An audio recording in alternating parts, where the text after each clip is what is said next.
קיבוע זכויות הוא תהליך שמאפשר לנו לממש את הפטורים ממס שאנחנו זכאים להם בפרישה. וכמובן, התהליך הזה משאיר לנו נטו הרבה יותר גבוה ביד. בפרק הרביעי בפודקאסט אני מסבירה איך זה בדיוק עובד ומה הכי חשוב שתדעו בנושא. מוזמנים להצטרף אליי.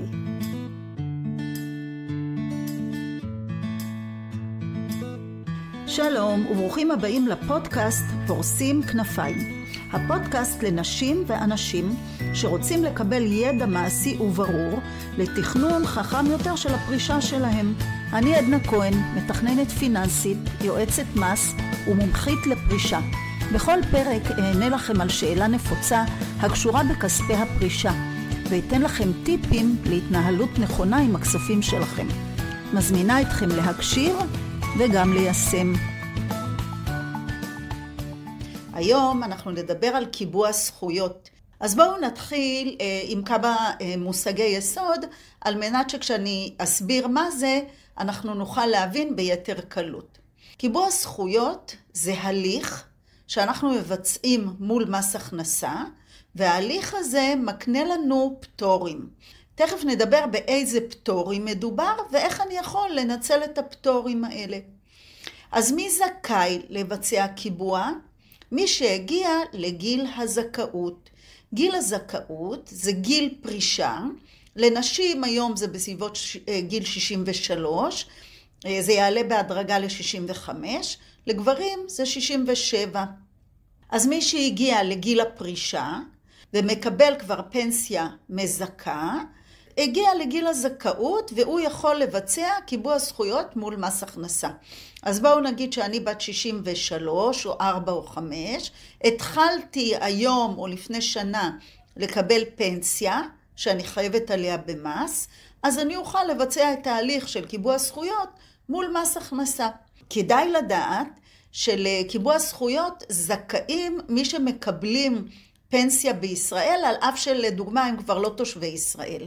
אוקיי? אז אם יש לכם קרובים כאלה, מכרים, תגידו להם שיש להם זכויות שאולי הם יכולים לנצל והם לא ידעו שהם יכולים לנצל. אז למה אני בעצם זכאית? אני זכאית לפטורים. את הפטורים האלה אני יכולה לנצל לטובת משיכה של כספים פטורים מכמה מקורות. תכף נדבר על איזה מקורות מדובר, באופן כזה שאני מקטינה או מבטלת לחלוטין את המס שאני אמורה לשלם אם אני לא אבצע את קיבוע הזכויות. באופן של ניצול הפטורים אני בעצם נשארת עם נטו יותר גבוה בכיס.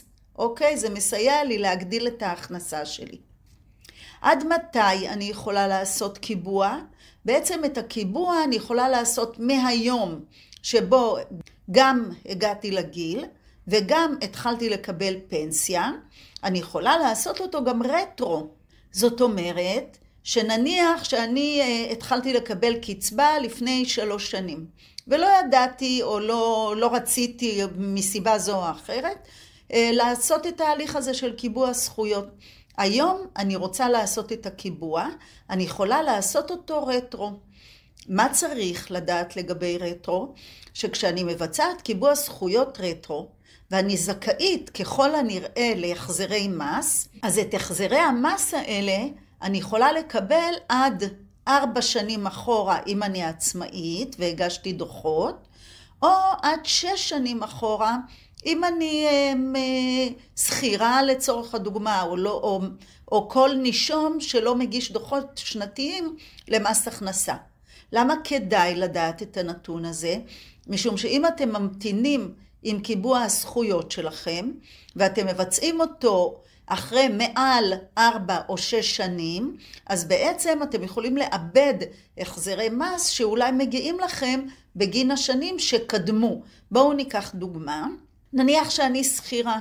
אני כבר בת 75 לצורך הדוגמה, והתחלתי לקבל פנסיה בגיל 65, כלומר, אני כבר זכאית הייתי בגיל 65, כאשר התחלתי לקבל את הפנסיה, הייתי זכאית לפטורים, הייתי זכאית לבצע את קיבוע הזכויות, אבל בפועל לא ביצעתי את ההליך הזה. עכשיו אני מבצעת אותו. הוא יבוצע רטרו, אבל אם יגיעו לי החזרי מס, לא אוכל לקבל החזרים על מעל 6 שנים אחורה. לכן תשימו לב, אם אתם מקבלים פנסיה ואתם משלמים מס בגלל שיש לכם הכנסה חייבת מהפנסיה ולא ביצעתם קיבוע זכויות, אז כדאי שתבדקו האם מגיע לכם רטרו, ואם מגיע לכם רטרו, האם מגיע לכם גם החזרי מס. ובואו נמשיך עם עוד כמה מושגי יסוד. בואו נדבר על קצבה מזכה. קצבה מזכה זאת בעצם הפנסיה שלי, שאני מקבלת אותה מדי חודש, ואני משלמת עליה מס. זאת אומרת, זאת פנסיה שהיא נחשבת להכנסה חייבת במס. באחד הפרקים הקודמים שלי דיברתי על כמה סוגים של קצבאות, כשאחת מהן היא קצבה פטורה. זה נקרא קצבה מוכרת. אנחנו לא מדברים היום על הקצבה המוכרת, כי הקצבה המוכרת היא פטורה בכל מקרה, בין אם אני אבצע קיבוע זכויות, ובין אם אני לא אבצע קיבוע זכויות, עדיין החלק הזה של הקצבה פטור לי ממס. אז הקצבה המזכה זאת ההכנסה החייבת מהפנסיה החודשית שלי. ובואו נראה איך אני יכולה לנצל את הפטור שמגיע לי. אז גובה הפטור זהה לכל מי שהגיע לגיל הזכאות. אמרנו גיל הזכאות זה גיל הפרישה פלוס קבלת הפנסיה. לכל מי שהגיע השנה, לצורך הדוגמה, בשנת 2024, יש את אותו סל של פטור. ואת הסל הזה אני יכולה לנצל למספר מרכיבים. איך מחשבים את גובה הפטור, את הסל הזה? מס הכנסה מפרסם מדי שנה את גובה הקצבה המזכה, זוכרים? קצבה מזכה זאת הקצבה החייבת, שעליה אנחנו עושים את כל החישובים שלנו. זה נתון שמתעדכן כל שנה, וזה נתון שתקף לגבי קיבוע לכל מי שמגיע השנה לעשות את הקיבוע. השנה גובה הקצבה המזכה שעליו אנחנו עושים את החישוב עומד על 9,430. זאת אומרת כל חישוב שנעשה, נעשה עם הנתון של 9,430 כקצבה מזכה. מה גובה הפטור של השנה הזאת? גובה הפטור המקסימלי הוא 52%. זאת אומרת שאם אני רוצה לנצל את כל הסל של הפטור שמגיע לי בקיבוע זכויות, אני כופלת את ה-9,430 של הקצבה המזכה בגובה הפטור של 52%. אני מגיעה לקצבה פטורה של בערך 4,500 שקל, פלוס מינוס, לא נעשה חישובים מדויקים. מה זה אומר? שהתקרה של הפטור שאני יכולה להגיע, אם לדוגמה יש לי קצבה של 10,000 שקל, ואני ביקשתי ממס הכנסה לנצל את כל הפטור של הקיבוע לטובת פנסיה פטורה, קצבה פטורה, זה אומר שאני לא אשלם מס על 10,000 שקל, החישוב של המס שלי יהיה על 10,000 שקל, פחות 4,500 הקצבה הפטורה מכוח הקיבוע, אני אשלם מס רק על קצבה של 5,500 שקל. אתם יודעים שתושב ישראל עם הכנסה של 5,500 שקל הוא לא מגיע לחבות מס. לכן יש משמעות גדולה לפטור הזה. בואו נדבר על עוד איזה פטורים אני יכולה לבקש בעזרת הקיבוע. אז כמו שאמרנו, אחד המרכיבים שאפשר לנצל את הפטור עבורם זה קצבה פטורה. אבל לצורך הדוגמה, יש לי נניח לקוח שיש לו קצבה של 5,500 שקל. והוא אומר, תראי, אני לא זקוק לפטור הזה לצורך פטור על הקצבה, משום שממילא הקצבה שלי לא מגיעה לחבות מס. אני לא אשלם עליה מס בכל מקרה.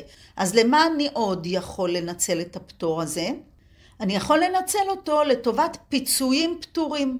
כאשר אני פורשת ממעסיק, ואני מקבלת פיצויים פטורים, לפי גובה הפיצויים הפטורים לכל שנה, הפיצויים האלה, אם הם שולמו לי ב-15 שנים האחרונות, שקדמו לקבלת הקצבה, אז אלה פיצויים שנגזרים מתוך סל הפטור. זאת אומרת, ברגע שאני, נניח, בואו ניקח דוגמה, אני היום בת 65 ופרשתי לפני חצי שנה, וקיבלתי מהמעסיק שלי פיצויים של 100,000 שקל.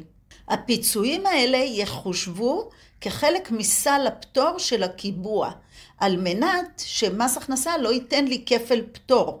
הפיצויים האלה מחושבים מכל המעסיקים שקדמו לקבלת הפנסיה שעליה אני עושה את הקיבוע ב-15 שנה הקודמות. זאת אומרת, כל מעסיק שממנו פרשתי ב-15 שנה שקדמו לקבלת הפנסיה, צריך להיות מחושב בתוך סל הפטורים שלי.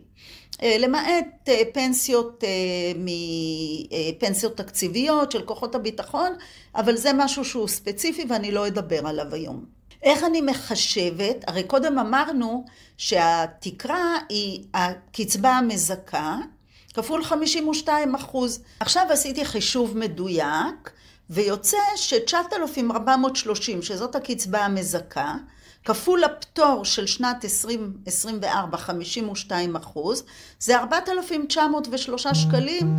זאת התקרה של הקצבה שיכולה להיות לי פטורה.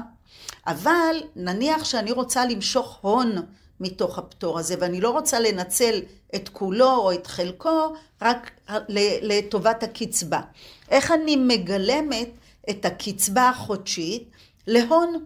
אז מס הכנסה בא ואומר, תראו, אני יכול לתת לכם כל חודש פטור על 4,900 שקל, זה ה-52%. אבל אם אתם רוצים שאני אקח את כל הפטורים שאני יכול לתת לכם במהלך חייכם, ואני אהבן אותם, אני אמיר אותם להון, אז אני כופל אותם ב-180 קצבאות. אני משער, מס הכנסה אומר, במילים מאוד מאוד פשוטות, בסדר? זה לא רק הרציונל מאחורה, אבל זה הרעיון. אני משער שכל אחד מכם, גם גברים, גם נשים, יחיו 180 חודשים אחרי קבלת הפנסיה שלהם. אז אני כופל את ה-4,900 פטור של הקצבה ב-180 חודשים, ואז אני מוצא 882,000 שקל. זאת אומרת שכאשר אני ממירה את התקרה של הקצבה הפטורה החודשית להון, אני מקבלת 882,000 שקל, שאותם אני יכולה לנצל למרכיבים שדיברנו עליהם קודם. בואו נחזור על זה. אני יכולה לנצל חלק מזה לטובת קצבה פטורה, אני יכולה לנצל חלק מזה לטובת פטור על פיצויים שקיבלתי ב-15 שנים האחרונות. אלה שני מרכיבים, ובואו נדבר על המרכיב השלישי שלטובתו אני יכולה לנצל את הפטור הזה של הקיבוע.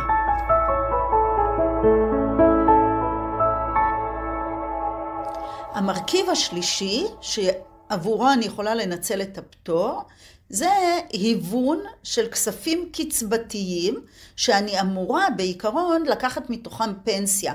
לצורך הדוגמה, יש לי קופת גמל, ובקופת הגמל הזאת אני חסכתי אחרי שנת 2008 כל חודש כמה מאות שקלים, והיום מצטבר לי שמה, לצורך הדוגמה, 150,000 שקל.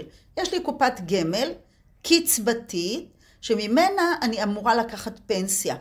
אבל אני באה ואני אומרת, מבחינת הצרכים שלי, עברתי על כל התיק הפיננסי שלי, בררתי איזה הוצאות ואיזה הכנסות יש לי, והחלטתי שאני לא רוצה להמיר את ה-150,000 שקל האלה לטובת פנסיה חודשית, אני רוצה למשוך אותם במזומן. משיכת מזומן של תגמולים קצבתיים, אם אין לי פטורים של נכה וכו', חייבים במס של 35%. זאת אומרת שעל תגמולים בקופת גמל בגובה של 150,000 שקל, אני יכולה להגיע לתשלום מס של בערך 50,000 שקל. אבל אני רוצה לראות אם אני יכולה לנצל את הפטור של הקיבוע, על מנת למשוך את הכספים האלה פטורים ממס. מתי מס הכנסה יאפשר לי למשוך את הכספים האלה פטורים? א', בהינתן שעדיין נשארה לי תקרת פטור, שלא ניצלתי את כל ה-882,000 שקל שיש לי, או 4,900 תקרה של קצבה פטורה. נשאר לי עודף שמה, נניח שנשאר לי בדיוק 150,000 שקל שלא ניצלתי, אז מס הכנסה אומר, אני מוכן להוון לך את הכספים האלה בפטור, אבל יש לזה תנאי. מה התנאי למשיכה של כספים קצבתיים בהיוון פטור? התנאי הוא שיש לי כבר קצבה מזערית בגובה של 5,012 שקל, זה מה שהיא עומדת בשנת 2024. זאת אומרת שמס הכנסה בא ואומר, תקשיב אדון יקר, אני כריבון, יש לי אינטרס שלך תהיה קודם כל קצבה. אני לא רוצה שאתה תוציא את הכספים שלך במזומן, במרכאות תבזבז אותם, ואחר כך תישאר מחוסר הכנסה חודשית, ואולי גם תבוא ותיפול לנטל על המדינה או על המשפחה שלך. ולכן אני, על מנת לאפשר לך למשוך את הכספים האלה בפטור, אני מאלץ אותך להשתמש קודם בכספים שלך לטובת קצבה מזערית. יש סיטואציות שבהן מס הכנסה מאפשר למשוך בפטור היוון פטור גם אם אין קצבה מזערית. זה בתנאי שהקצבה שלך יכול להיות שהיא קטנה מ-5,012, אבל זאת קצבה מקרן פנסיה ותיקה או מפנסיה תקציבית. אם יש לכם הכנסה מפנסיה תקציבית או מקרן פנסיה ותיקה שהיא פחות מ-5,012, מס הכנסה כן יאפשר לכם להוון את הכספים האלה בפטור.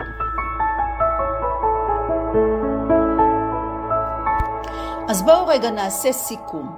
קיבוע זכויות זה תהליך שאני יכולה לעשות מול מס הכנסה, שהגעתי לגיל הזכאות של גיל פלוס קבלת פנסיה.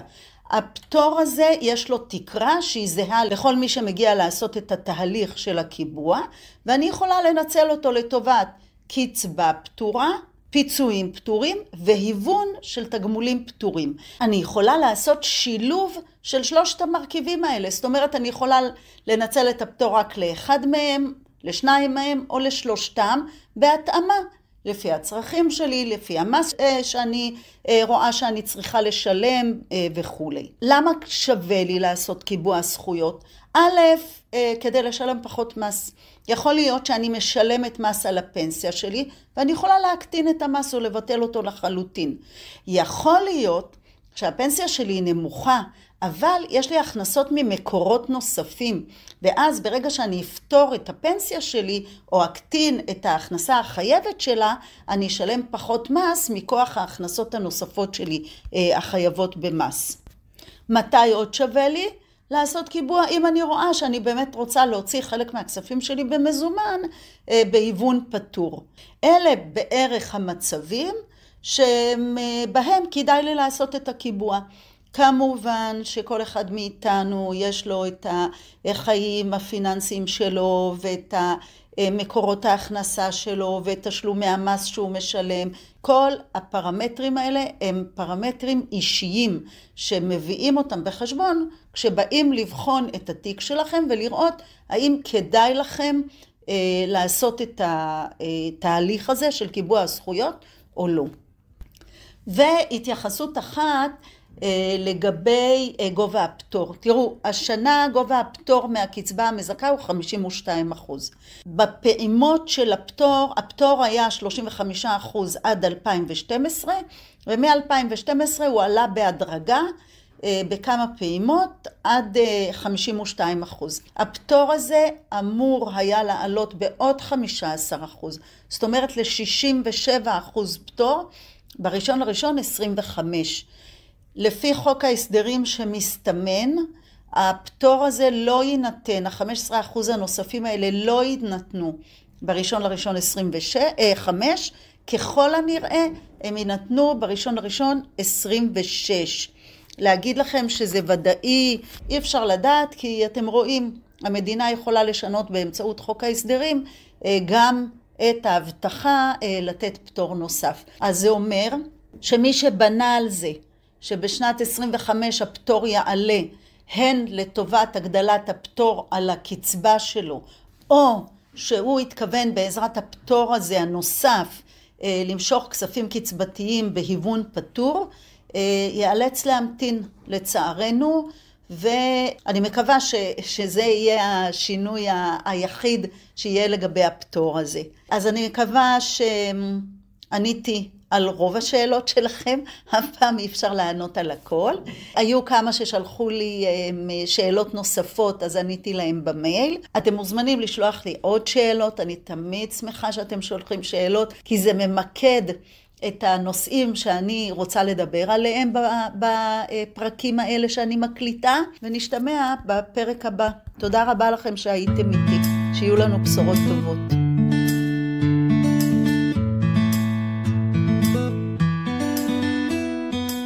אנחנו לקראת סיום. אני מקווה שאתם יוצאים מכאן היום עם ידע נוסף. ואני רוצה להזמין אתכם לשתף את הפרק הזה עם חברים ומכרים שאתם חושבים שימצאו בו עניין. מי מכם שמעוניין לשוחח איתי על הפרישה שלו, מוזמן לתאם שיחת אבחון טלפונית דרך הכישורים שיש לכם כאן למטה. תודה שהייתם איתי. ניפגש בפרק הבא.